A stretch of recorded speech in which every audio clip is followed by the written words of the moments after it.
නිව්ටන්ගේ දෙක ගැන කියලා දෙන්නේ මාගේ ගෝලෙක් සංජීව සර්. එයා ඔයාලට කියලා දෙයි හිටන්. වස්තුවට දකුණු දිශාවට 500ක නිව්ටන් බලයක් තියෙනවා. ඒතර මේ වෙලාවේ සම්ප්‍රයුක්ත බලය වෙන්නේ නිව්ටන් 500.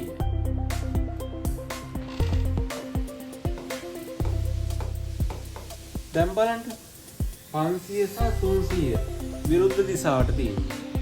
දැන් සම්ප්‍රයුක්ත බලය වෙන්නේ 500 ඍණ 300. දකුණු දිශාවට සම්ප්‍රයුක්ත බලය නිව්ටන් 200යි. නිව්ටන්ගේ දෙවන නියමයෙන් කියන්නේ වස්තුව මත ක්‍රියා කරන සම්ප්‍රයුක්ත බලයේ විශාලත්වය එහි ගම්මිතා වෙනස් වීමේ ශීඝ්‍රතාවයට අනුලෝමව සමානුපාතික වේ. right. දැන් අපිට මේක ව්‍යුත්පන්න කරන්න පුළුවන්. ඔප්පු කරන්න පුළුවන් F සමානයි m. මේක තමයි නිව්ටන්ගේ දෙවෙනි නියමයේ අර්ථය භාවිත කරන සමීකරණය. මේක අපි F කියලා කියන්නේ සම්ප්‍රයුක්ත බලය. m කියලා කියන්නේ වස්තුවේ ස්කන්ධය, යොදන කෙනාගේ ස්කන්ධය. A වස්තුවේ තුර. මේ පොඩි අපි ගානක් කරමු. දැන් මෙතන පුද්ගලෙක් ඉන්නවා. එයාට දකුණු දිශාවට 200 නිව්ටන් බලයක් යොදලා තියෙනවා. විරුද්ධ පැත්තට නිව්ටන් 50ක බලයක් යොදලා තියෙනවා.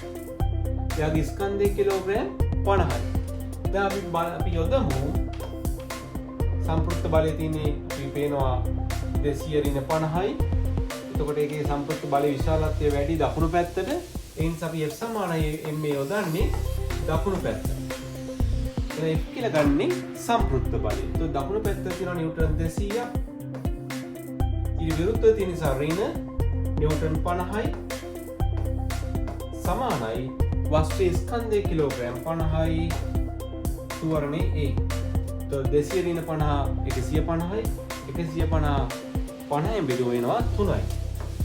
ඒ උත්තරේ 3යි m ශ්‍රේණි දෙක.